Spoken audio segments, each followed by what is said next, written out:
But we have to see our part that we're playing and how we are either participating in alignment and in empowerment, or we're participating in this role of victimization or being the victimizer, whichever way that we want to play that out, and it's not serving us. So it's time for evolution, friends. Any other questions or comments, or Yes, anybody flipping me off right now? Bring it on. We have one from Guy again, and then there's also one from Ron. But Guy says, I'm having trouble letting go and letting source speak through my art. No sense of play. I feel dried out. Okay. Dried up. Okay. And what I'm getting with that for Guy is that for him to spend more time with higher vibrational beings, like sacred time, more time in meditation in nature, and not even feel you need to produce anything for a little while. The thing that happens with a lot of artists is we get this pressure like, oh, I'm an artist and that's how I got to make my living. But let the universe provide for you and really allow the universe to provide, and just take a breath and let yourself relax into trusting that the universe would love to provide for you. Sometimes we have time, a space between creation, when we're in the place of, the ideation, the ideas are coming in, and then the process of creation. There's a gap there. And what I think frightens a lot of artists is that they feel they need to be constantly producing and constantly receiving financial flow. So if we look at nature, nature's an amazing teacher. If you look at nature, there's a time and a season where we plant the seeds, and then there's a process of nurturing those seeds, watering them, and we hope for them to grow, and we give them our intent, our love and our intention, and we have the expectation that there's going to be a crop come fall. And when the crop comes, we celebrate and we share it and we thrive and we have that abundance. With humans, a lot of times we forget the cycles of nature and we feel like I need to be making money every single day. And if I'm not, then I must be doing something wrong, or I need to be promoting art constantly. And if I'm not, then something's wrong. And so it's good to kind of have a way that you can find work that you do that can be stable and steady, that you enjoy, and then allow your art to come and birth from you from inspiration. Because what will cause an artist suffering more than anything is a feeling that they need to make something happen, and it starts to really disconnect them from source because they get into this total fear. It's like writer's block, like they're blocked, and what's happening is the block is happening from themselves. They literally are pinching the hose. Source, if you're open, is inspiring you every day. If you're in a high vibration and you're out and you're just observing life, you have inspiration coming all the time. But if we're not in that space of connection and we're in fear and isolation, we really will miss that. And then we start it's like a downward spiral. So I would encourage you to really find some kind of work you can do, different seasons. Find ways that the work you do can be produced again and again. Like, for example, I may spend a lot of time making a painting, and then I can turn that painting, like I just recently made prints, and I'm making them into clocks because my fiance was making these really cool clocks. So now we're going to go to some art shows this summer, and we're going to sell the paintings that I've made as clocks. So it's something functional, it's something beautiful, and we can just get creative ideas of how you can find other ways. And then I also don't just count on those clocks selling for my well-being. I let the universe support me. So the universe may say, Tanya, you're going to be helping many clients as a healer this week. Oh, and here, the gym just called and wants you to sub a yoga class. And here comes a couple students that want to have a yoga teacher training with you. Good. And this person would like you to come paint a mural. This is literally my life. Like, this has been my life the last couple months. So I don't tell the universe where it has to come from. I just pay attention. And when the universe says, Tanya, we love your art. Would you like to paint a mural at Wafer Tech? And we're going to pay you $2,500. Yes, please. And so then I go and do it. And okay, that's done now. Now I get more free time. Clients start showing up. Okay, Tanya, we'd like to work with you as a healer. Can you help us to be in power? Can you help us to be liberated and live as powerfully as you are? Yes, I can. So do you see where I'm coming from? You want to really find what moves you and what inspires you, but let the universe bring it and say yes when it comes. And when you're in a place of ease, if you're feeling lack right now and you're feeling fear, which I'm sensing you are, you want to tune in and release all of that. You're in a place of rebirthing right now. And the universe is wanting you to remember the child of light that you are and to remember how worthy and deserving you are. And in order for you to receive all that you deserve, you have to release this lackful consciousness. You have to release the victim, the martyr. There's an energy that has to be surrendered. And when you do, you will leave that dancing around the circle and in the shadow, and you will have the power and courage to step fully in and embody your light being in every way.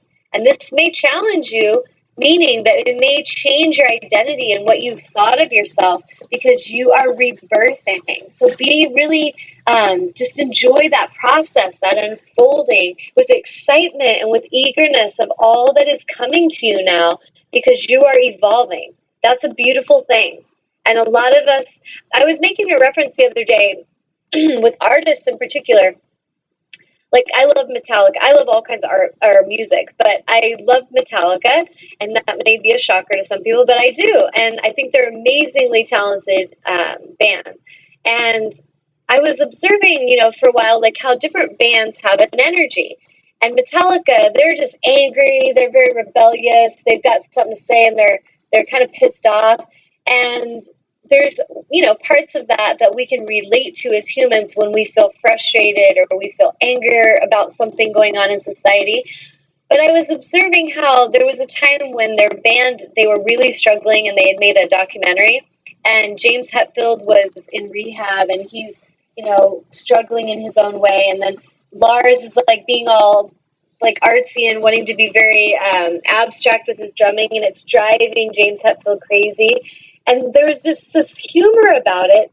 But at the same time, I realized what was going on energetically is that you have a band like Metallica. There's fans. They build up a following. And they get all these fans that love them. And they're like, if you want to listen to some amazing, rageful, pissed off music, you want to listen to Metallica. Well, what happens when that leader starts to heal, which he was? He was in rehab. He's healing. What happens then? The music will change. And what happens is a lot of times artists are frightened for that to happen because, oh my God, all these followers are not going to think we're authentic anymore because now we're singing a love song. But that's what we have to let go of in society is we need to stop putting people and ourselves into little boxes and labeling them and then thinking that we cannot ever be anything but that. So if you as an artist are thinking you can only be this certain kind of artist, it's really limiting you. And that limitation is going to cause pressure. It's going to cause you tension. The more and more you release the limitations, you drop the walls, the more free your spirit flows and the more joyous your life is. Because as a creator, we are all creators, by the way. We're all artists. Some of us realize that and we actually embody it very passionately. And some of us think, oh, I'm not an artist. I can never draw or whatever. Being an artist is not about drawing.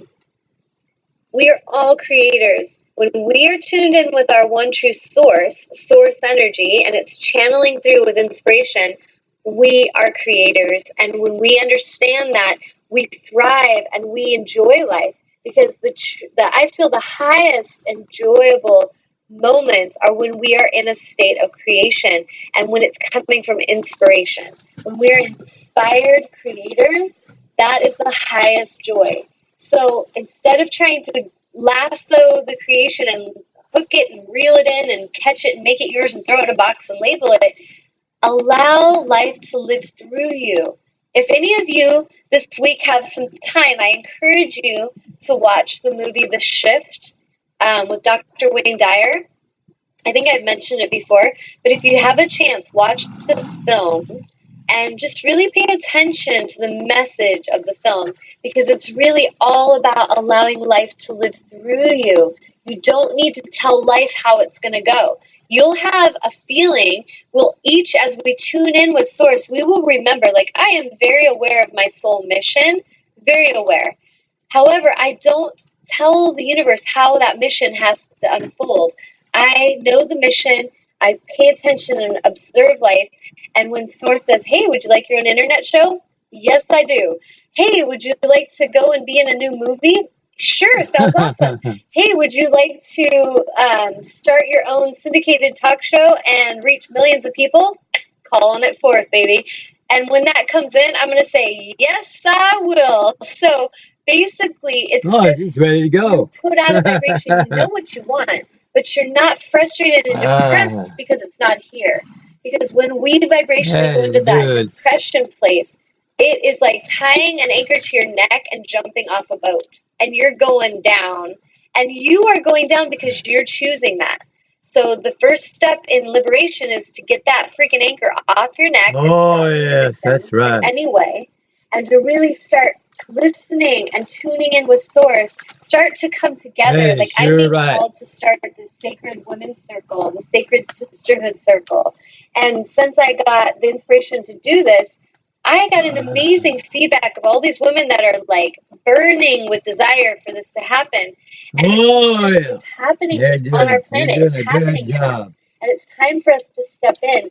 And I, as the leader of the circle, and my intention is to really draw these people in that are ready, these souls in, and help bring their magic to the surface, to help pull our spiritual medicine to the surface so that we can share it with our community, we can share it with our planet. That's what we're all here for. So really stop seeing yourselves as being alone. Good copy and good program. And start connecting. Start going to workshops. Start going to events with beings who are of high vibration, because being in their presence will totally change your life if you're open to it. And staying in the isolation of your own house and depression, it's not helping you. You've seen that. You've been doing it a long time. And the biggest part of that test will be to leave what you know. Because so many of you are so comfortably uncomfortable. It's what you know. Suffering and struggle, I know that. I know what to do there. And this is why you stay, because it's what you know. Source is calling us all to step into the unknown, to take steps, to take risks, to go into uncharted territory, because our soul hasn't been there yet, and it's why it's so burning inside of you to go there, because we are ready to evolve. That is what brings our soul joy. Our soul loves evolution. It loves to move and flow. And the human conditioning is to be attached and to be controlled and to be labeled. That is why so many in society suffer. I don't care what your job is, what your title, if you're the president of the United States. I don't care. If you are not letting your soul evolve and flow with freedom and truth and liberation, you are creating suffering for yourself, and most likely will start to project it upon others. That is why so many leaders that are out of alignment will project this on the younger generations and then cause them to go fight their wars because they're pissed off. We've got to start waking up. And the thing is we can't just be mad at those people that are out of alignment. We need to be in our power, and we need to stop enabling it. You're going to feel amazingly powerful every time in the next week. I just totally challenge you and encourage each of you in the next week, anything that comes your way that feels out of alignment, say so. Call it out. Speak to that person. What was your intention? Why did you just say that to me? Do you realize how that felt? What is your vibrational intention? And if someone's trying to manipulate you and trying to talk you into something you don't want to do, no, I'm not doing it. Well, then I'm not going to like you. I'm not going to be your friend. Awesome. Good luck to you. I don't really need friends like that. Stop caring so much about what others think of you to the point that you attach. And you watch what changes for your life. I'm telling you. And they're going to say you're crazy. Be open to that. Like, be open to people in your world that said they loved you, judging and lashing out at you. I don't want that for you. But if it happens, just celebrate the fact that you are a warrior and you're in your power, and that you have nothing to prove, no one to prove anything to, and nothing to answer to, because you are free. And that freedom is going to frighten some people that are not used to that.